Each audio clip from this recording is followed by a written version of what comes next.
Hi, on today's show we'll be speaking with Mr. Sam Malone. Please stay tuned. I forgot this. If you're looking for a new pet that your family will cherish every day, consider adopting from a shelter. Shelters are the best places to find a new pet. That's where you'll discover healthy, loyal, and loving animals, eager to become a part of your family. A person is the best thing to happen to a shelter pet, so bring home your new buddy today. To find out more, visit theshelterpetproject.org.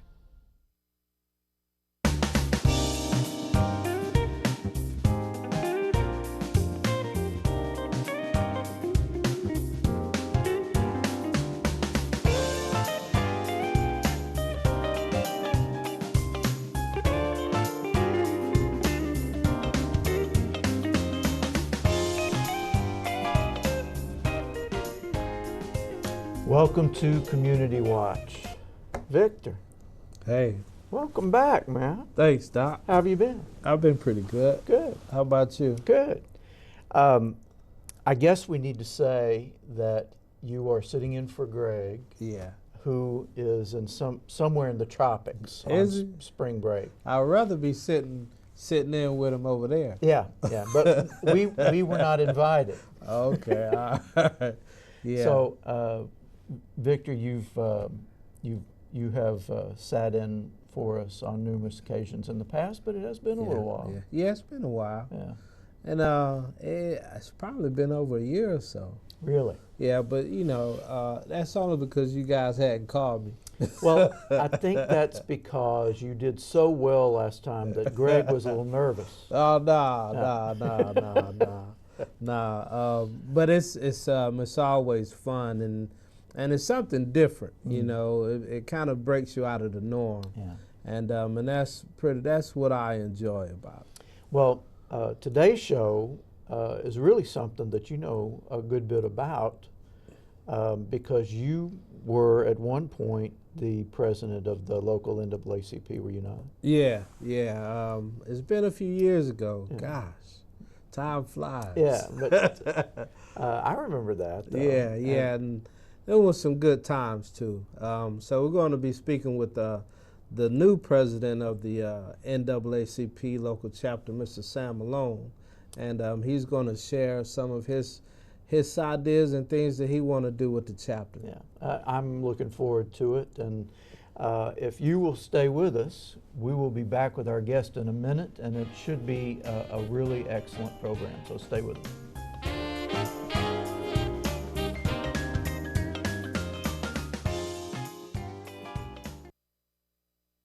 My college offers classes that meet my educational and career goals. With opportunities outside the classroom. Where the faculty know me by name. My college can prepare me for my career. I can earn an associate's degree and transfer credits toward my bachelor's. My college is a state college within the university system of Georgia. My college is affordable.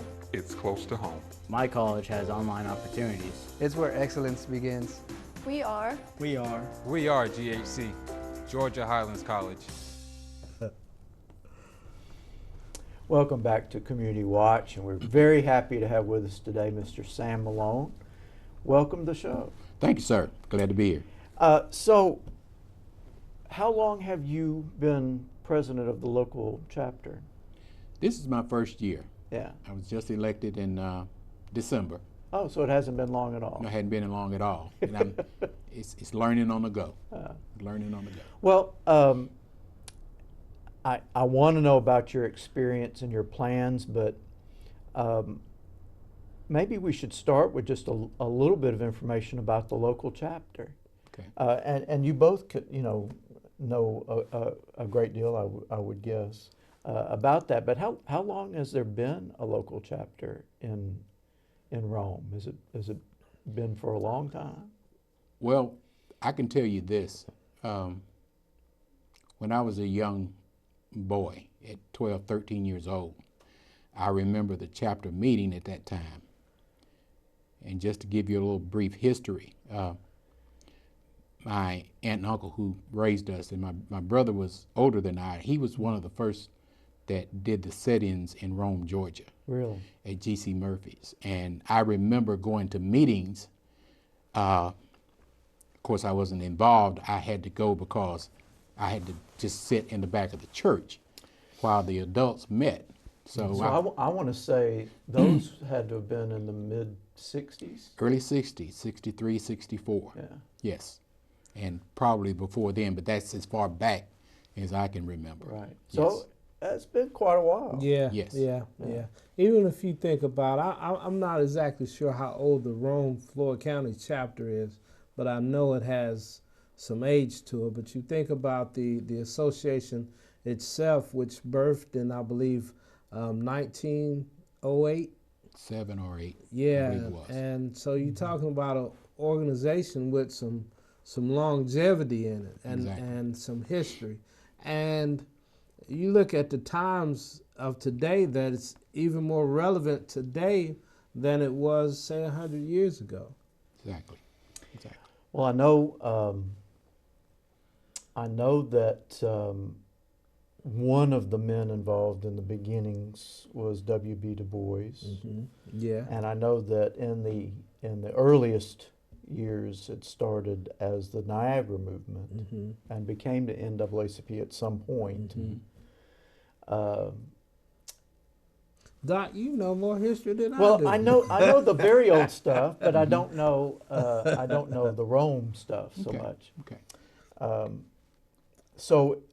But I find it interesting that both of you agree that it's not just a nostalgic historical organization. It's something that has real current need and value. Exactly. And you would think in this day and time, our relevancy wouldn't be needed as much, but it is, and more so.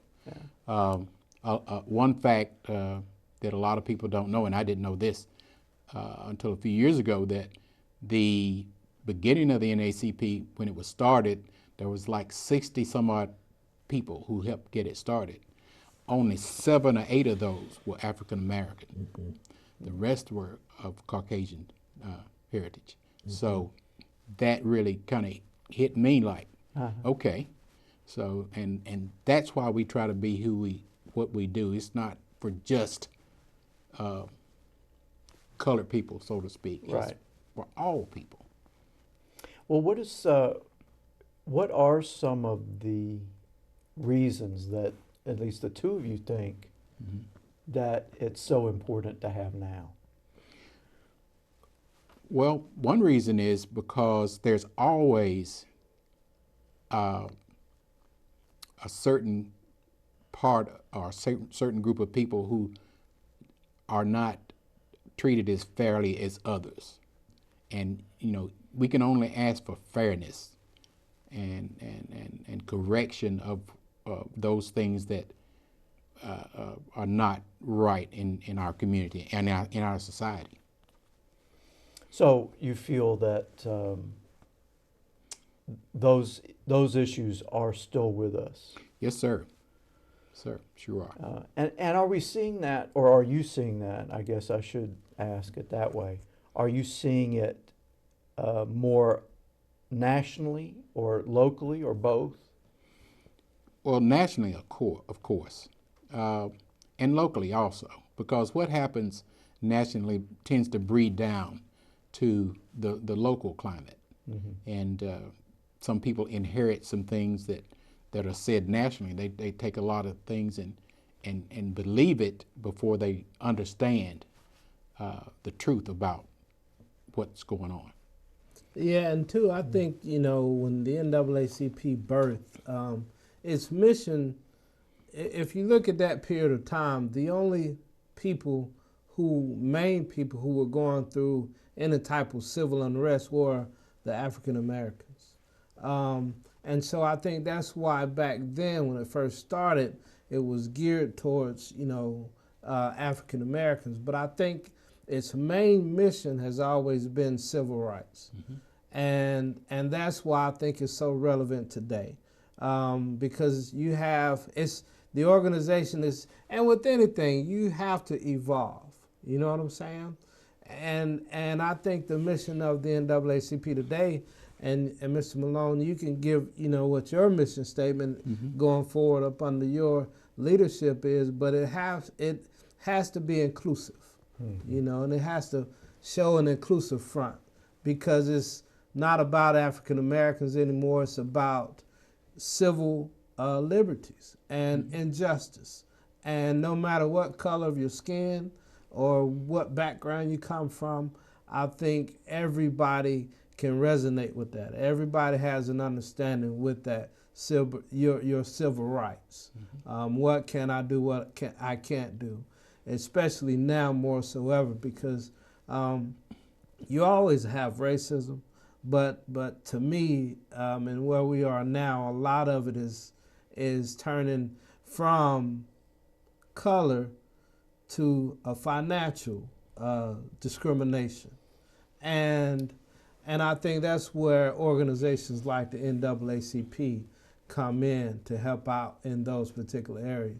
But it has to be like across racial lines.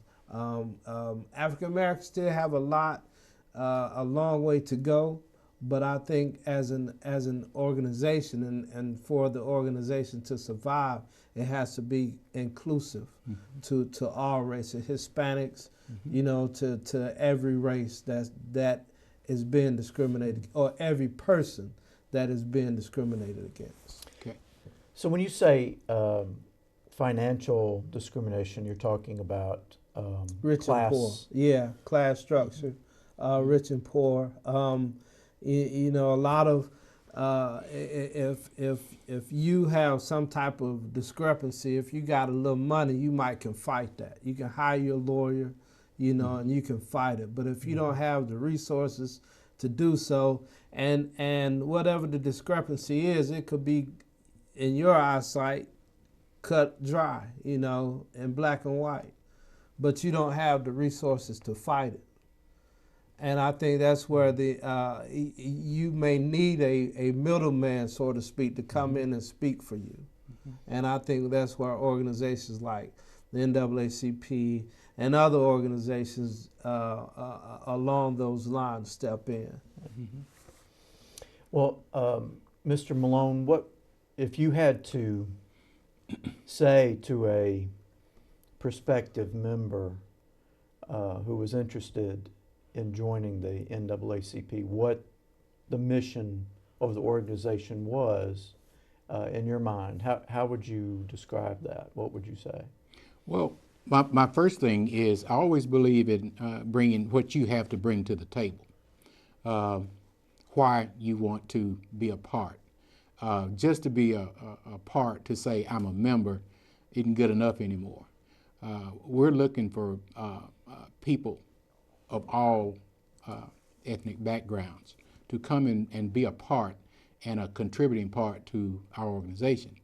I guess I would first tell them, and this is what I lean toward our membership is I believe in the 3 E's: education, employment, and economics. If we work toward, and we have our educational department and getting it started again, if we educate everyone, not only black kids, Hispanic kids, Caucasian kids, whatever, if they get a good quality education, then they should be able to get a good quality job, employment. And if you have employment, you're less likely to fall into that divide of the have and the have-nots, so to speak. So, and then economics, once you learn how the economics of different organizations and people work, then you truly learn how to be a contributing part of our society. Well, that's great. I want to follow up on some of those ideas. I see that we're coming up close to a break, though, so we are going to return with a lot more discussion. Please don't go away. We'll be right back after this.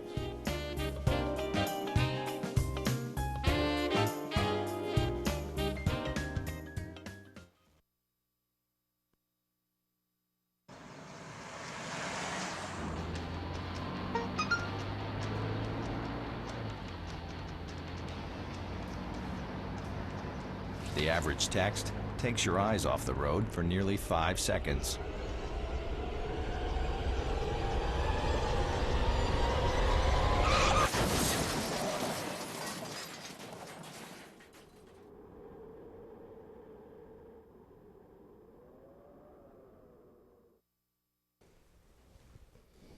Welcome back to Community Watch. We're talking with Mr. Sam Malone, who is the current and fairly new president of the NAACP chapter here in Rome and Floyd County. When we left off, you were talking about, or at least the way I understood what you were saying, is that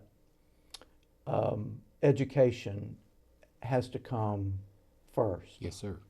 And that tends to provide solutions for other issues. Exactly.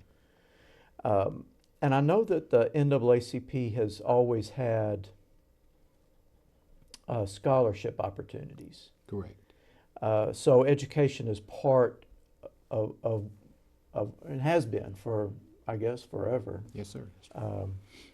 So is that something that you want to focus on or to continue to focus on as president? Yes, yes, we have to.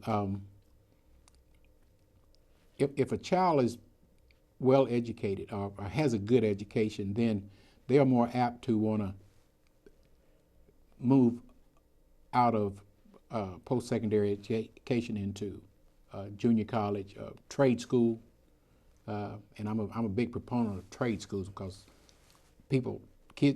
more people need to work with their hands and they can make a good living. But as long as they get something past high school, there was a time when I came along, graduated in '68, and I was fortunate enough to go to work with a good company, and that was pretty much it because I was making pretty good money, as much money or more than a lot of college graduates. But I didn't realize that scale, they began to catch me on the scale 15 years down the road when their education took hold and started moving them into managers and owners and stuff like that. But that was the way it was back then in '68. If you had a good high school education, you could get a pretty good job, especially in Rome and Floyd County. Right. And now, I mean, it's even harder to get a job without that education. Exactly. And I think you mentioned trade school, and I know our local colleges are working with some of the high school students as a bridge to prepare them for whatever they want to do after high school graduation, whether they want to go into a trade or anything like that. And that's funny. I was talking to a friend of mine, and they have a garage, and she was saying that they're having a hard time hiring certified mechanics, good mechanics. And one of the things that she was pushing or wanted to push was that link between, your high school, 9th, 10th, 11th, 12th grade work, and working with the local colleges. I don't know what they call that program, but they have a program while you're in high school, you have an off-campus assignment at a local college to help prepare you for that. So you're exactly right. Without that education, I mean, you have a college student applying for the same job that you have. Exactly. So that education is very important. Exactly. And so that system of scholarship opportunities still exists. Yes. Yes. We're always funding, trying to fund kids that want to go. If we don't have the resources, we try to point them into the direction to where they can get resources. Yeah. And we try not to wait until they're walking off the graduation stage. We want them to know about where they can go or how they can get funds to go to school, 10th, 11th grade. Mr. Malone, if you could talk a little bit about the youth, the NAACP youth versus the adult chapter, because I know the youth department is always looking for volunteers, and that's a good way to get management skills and things like that. Right. Now, we are in the process of reactivating our youth department. It kind of fell by the wayside for a few years, but I'm adamantly working toward and recruiting young students who are willing to understand the purpose of the organization. It's not there just to say we have a youth group. We want a youth group that has a purpose, it serves the community, and they understand what their responsibility is once they become a part of it. So help me understand then, the youth NAACP would be what age group? Normally we like to start around 8 to 10 years old. There's a maturity aspect to that. Now, you have some 18-year-old who understand. You have some that are just there to be there. And I'm not trying to differentiate, but most times you have young people who want to be a part of something but don't know the inner workings of it or why. We want to teach them what the NAACP is, what its purpose is, and what your purpose should be as far as a member and a participant in this organization. So the youth NAACP would go from as young as 8? As young as 8 to 17, 18? 17, 18, and then you graduate into what we call the college youth department, which is a little bit more mature young men and young ladies who are maybe moving away to school or whatever, but they have been indoctrinated in it. So if there's a youth department or college department on campus or in the city where they're living, then they just fall right in and pick and just never miss a beat. Well, let me ask you this, because this may not be, and I know, or at least I have the impression that the local NAACP is recruiting or attempting to recruit members Yes. very actively. Yes, yes. Do you have difficulty recruiting younger people into the organization? And the reason I ask that is because I know that there are other organizations that are having that kind of difficulty. You know, it seems like a majority of their membership is older. Yes. And they're having trouble getting younger people to realize the need as much. Exactly. Is that something that you are experiencing? Exactly. I did tell our membership, and it kind of raised some eyebrows. I said, you know, we have to get younger. We have members who are dedicated, a mature group who've been on the battlefields and done their work. But there comes a time when, you know, we just get older. We need younger people. We need stronger bodies, younger minds, and it's kind of tough competing with other organizations, and it's kind of tough having them to realize that we are relevant and it's still a place for this organization, because so many kids can't fathom the years when I came through high school and what may have transpired, why I did not go to East Rome or West Rome. It was because I didn't want to necessarily, but it was because I couldn't go. But they've been afforded to go to any school they like, to any place they like, and they think, well, it's always been like this, so everything's okay. Yeah. I think too, Doc, if you look at and the time that we're in now, our youth are in some serious danger. No matter what color, black, white, Hispanic. Exactly. They're in some serious trouble. If you look at our churches, there are not a lot of youth participation. If you look at a lot of associations, there's not a lot of youth participation. And to me, that's something that our parents have to instill into their child. They have to grab their child by the wrist, bring them in, and show them what volunteering is, show them what participating in certain events there are. And I think that's where the drive is. In church they say I was a drug baby. My mama drugged me here, she drugged me there. And that's what we have to do to our kids. We have to put them in these organizations, and that way they will get exposed to how things will be once they get older. And because the only way the world is going to get better is if we take care of each other.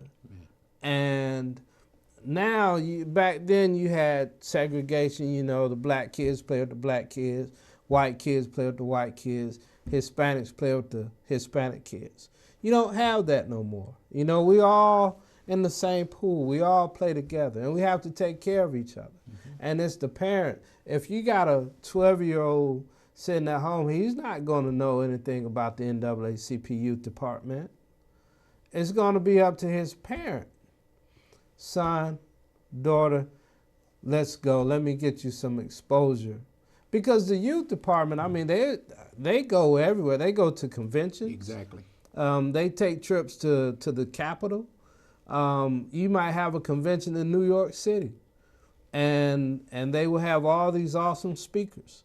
But you'll never know unless you go through the doors of the NAACP youth and say, hey, I want to be a participant.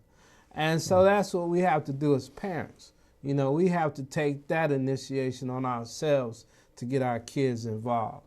If you can get them involved in our local sports, why not get them involved into something that's going to be beneficial for them way on down the road? So a lot of that falls on the parent. Well, we've got just a couple of minutes left or less. And I know that the NAACP has is it one big fundraiser or a couple of during the year? Well, we have a couple. As a matter of fact, I'm glad you asked that question. Our what we call the major fundraiser is will be happening in June on the 17th, and that's what we call our Freedom Fund Banquet. And we're in the works of putting that together as we speak, and you will hear more about it. But that is June 17th. That's the date. Then we have in November what we call the Soul Food Dinner. And that's where people cook home cooked food, and you can eat all you like for $12. I have experienced that. It was remarkable. Yes, sir. It took me several days to recover from that. But, thank you. We'll hear a little bit more about that. We got to take a break. Don't go away. We'll be right back.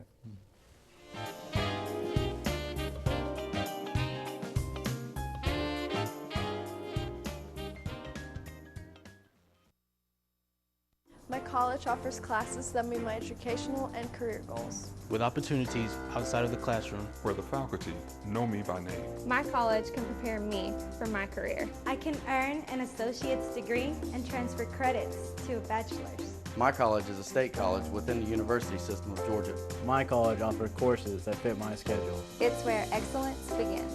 We are. We are. We are. We are GHC, Georgia Highlands College.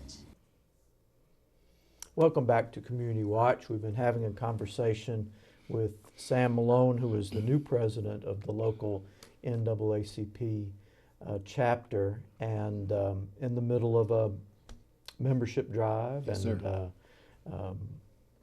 wanting to recruit members of all ages. Exactly, and races. And races. Yes, sir. So if you are interested in getting more information or perhaps joining the NAACP, you can call Mr. Malone at this number. Write it down, 706-346-0597.